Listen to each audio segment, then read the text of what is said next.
In the still waters, you are hunter and prey. Lizardfolk proverb.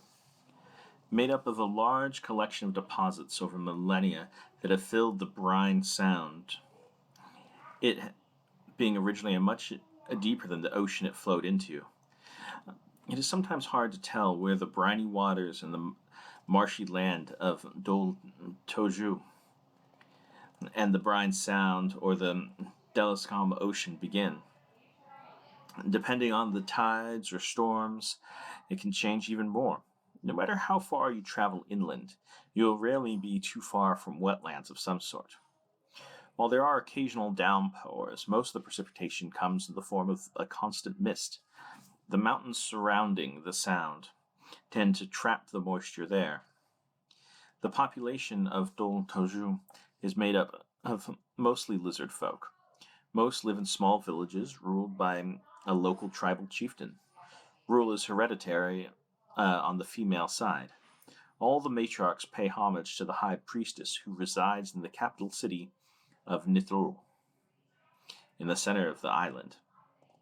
The only other city on the main island is Slor, on the coast, and the road connecting them is the sole maintained road on the island. The rest of the island is connected by a series of paths, many times covered with boardwalks.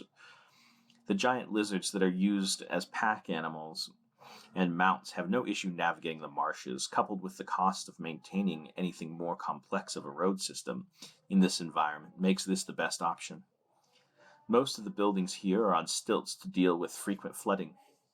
Out to sea is the island of Ayit, a rocky island that is in stark contrast to the rest of Dlo Toujou. On Ayit is the city of Shitas, a city of stone in comparison to Nitol and Slor, that are made from wood, reeds, and bamboo. There is some animosity between those that live in the wet mainland and those that live on the rocky island, but all are devoted to the position of the High Priestess. While Dlo Toujou worships the pantheon like the majority of Efokar, the practice of faith is unique to them. This is largely due to the unusually high number of spirits that are either trapped here or drawn here. Scholars continue to debate this distinction.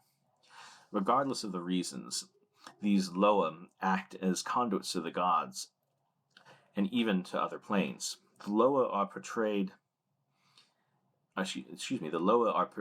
to in the hopes that they will intercede with the gods. This is translated into natural and divine magic being easier to access here, and has, along with the lack of infrastructure, placed them much higher than arcane magics in this area, in a social standing. That said, due to the abundance of spirits and aberrations that are also present, to say nothing of the abundant plant and animal life, one of its prime exports is arcane components.